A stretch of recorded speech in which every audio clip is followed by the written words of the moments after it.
दोस्तों, जैसा कि आप जानते ही हैं कि कल प्राइम मिनिस्टर मोदी ने यूएई यानी कि यूनाइटेड अरब अमीरात, जो कि पूरे अरब वर्ल्ड का दूसरा सबसे शक्तिशाली देश है, यहाँ तक कि ईरान से भी ताकतवर इसे माना जाता है, इस देश में पहले हिंदू मंदिर का उद्घाटन किया। और ये एक बहुत ही शानदार समारोह था। इसमें भगवान स्वामी नारायण की छवि पूरी दुनिया ने देखी। और सबसे खास बात यह है इस मंदिर के बारे में कि यह मंदिर देखने में तो खूबसूरत है ही, साथ ही इसकी कहानी भी बहुत खूबसूरत है। दरअसल इस मंदिर के लिए जो जमीन है वो यूएई के जो राजा हैं उन्होंने दान में दी है।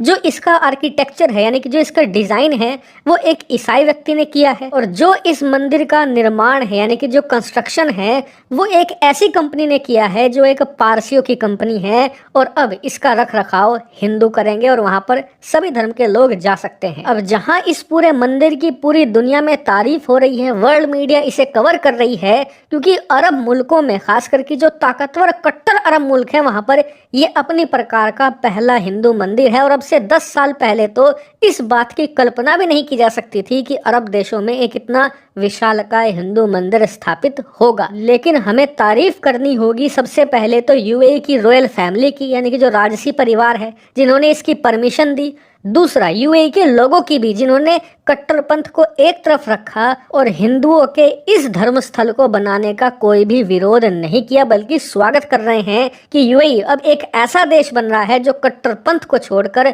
सेक्युलरिज्म की तरफ बढ़ रहा है, जो कि एक बहुत ही शानदार बात है। लेकिन ये बात कुछ कट्टरपंथी देशों को अब नागवारा गुजरना शुरू हो चुकी है। और सबसे पहले हम बात करते हैं पाकिस्तान की। दरअसल पाकिस्तान में तो इसको लेकर विरोध हो ही रहा है। वहाँ के जो सोशल मीडिया है अगर आप उन्हें देखोगे तो इसको लेकर बहुत ही भद्दी भाषा का इस्तेमाल किया जा रहा है। लेकिन यूएई में भी बहुत सारे पाकिस्तानी रहते हैं जो सोशल मीडिया पर आकर इस मंदिर के खिलाफ गलत बयानबाजी कर रहे हैं। और ये बात सिर्फ पाकिस्तान तक सीमित नहीं है, लगभग हर एक मुस्लिम मेजोरिटी कंट्री से कुछ ऐसा ही रिएक्शन सामने आ रहा है। आप सोशल मीडिया पर खूब देख सकते हैं।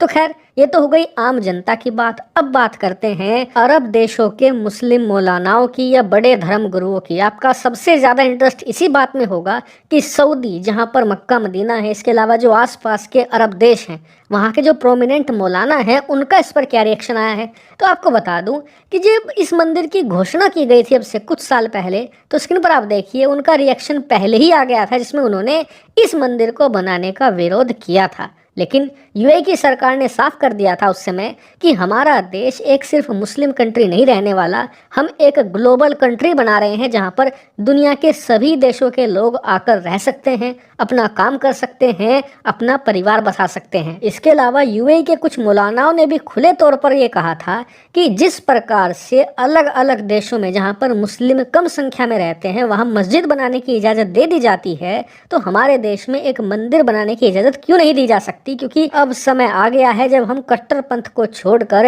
एक लिबरल सिस्टम की तरफ आगे बढ़ें और सभी को समावेश करके अपने समाज को आगे ले जाएं। तभी जो इस्लामोफोबिया है उसे खत्म किया जा सकता है, वरना दुनिया इस्लाम को एक विलेन के तौर पर ही मानती रहेगी। तो ये तो हो गई रिएक्शन की बात। लेकिन आपको बता दूं कि असली रिएक्शन अभी इसलिए नहीं आया क्योंकि ये मंदिर बस खुला ही है।